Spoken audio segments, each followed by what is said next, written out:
Hello, everyone. It's the day after the U.S. election, and what some termed the impossible has happened.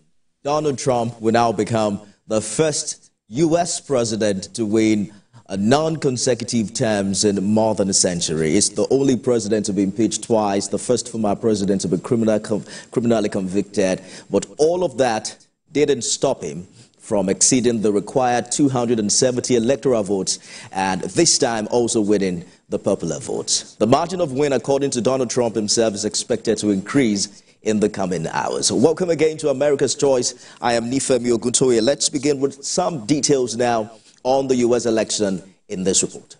States of America.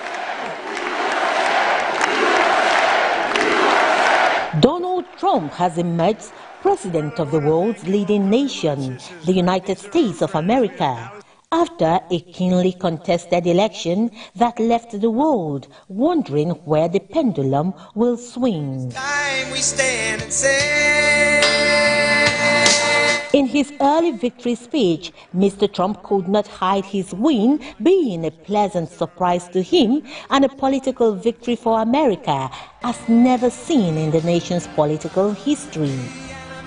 He promised to fight for America and to ensure people do not enter the nation illegally. Mr. Donald Trump emphasized that America is in its golden age and his incoming administration will make the nation great again. We overcame obstacles that nobody thought possible, and it is now clear that we've achieved the most incredible political thing. Look what happened. Is this crazy?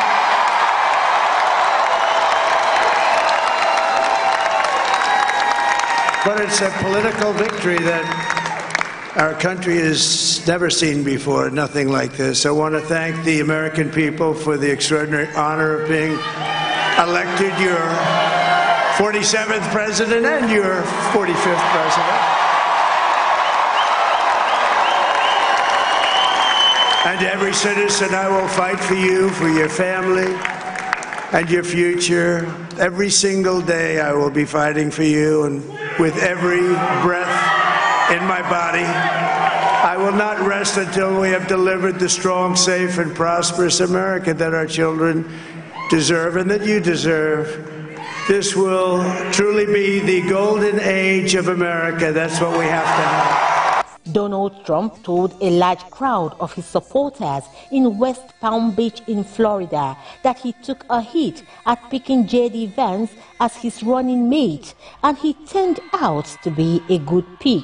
He thanked his family, campaign team, and large supporters for an unprecedented mandate given him that will be well used. This is a magnificent victory for the American people that will allow us to make America great again. And in addition to having won the battleground states of North Carolina, these places, Georgia, Pennsylvania, and Wisconsin,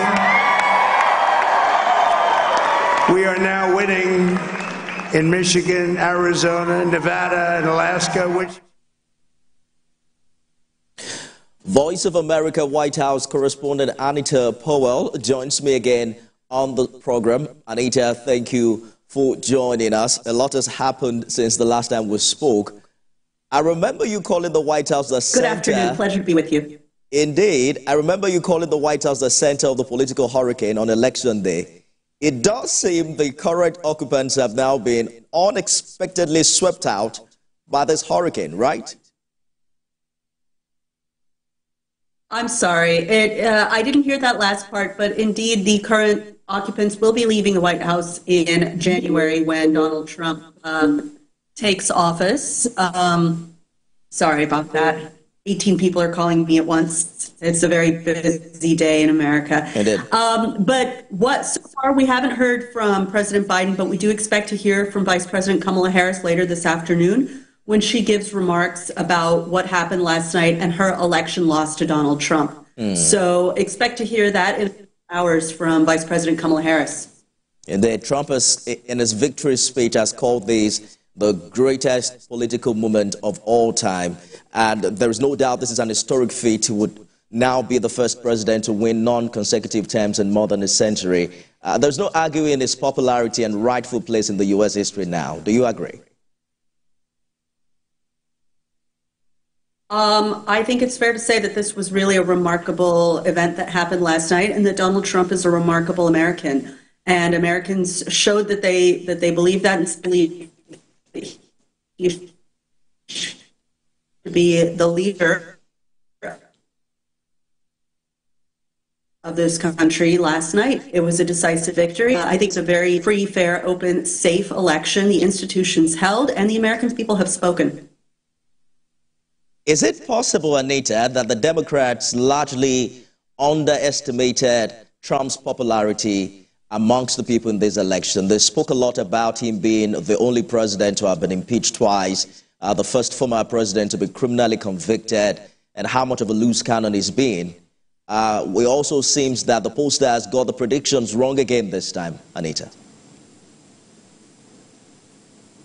I want to correct you on that. The pollsters didn't get the predictions wrong again. The pollsters said it was going to be a tight race ahead of the race, and then they said it, but it's not clear that one side is going to, that it's going to be tied at the end, that one side is going to triumph, and that is exactly what happened.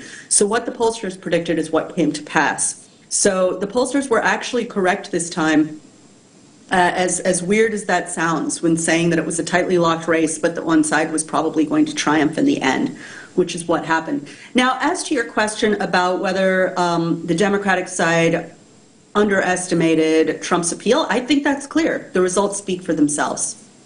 Is this race still being considered a tight one? Trump says he's winning Michigan, Arizona, Nevada, and Alaska, which would result in him having at least 315 electoral votes. Are you saying pollsters anticipated that he could have a landslide in the battleground states? I want to wait until the results come out before we make that judgment call. So I want to wait on that. Ask me again in a few weeks, or in a few months, or in a few years.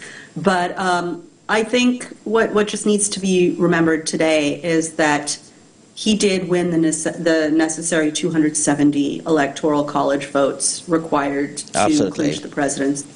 And add to that, he's also, as we speak, currently leading with the popular votes. Do you consider it weird that Vice President Kamala Harris hasn't conceded defeat and congratulated President Trump?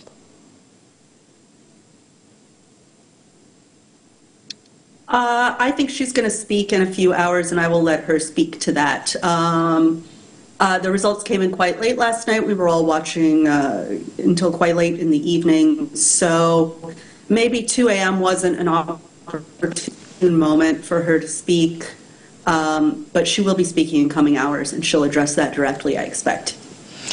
VOA White House correspondent Anita Powell, thank you so much for talking to us. A pleasure. Yes.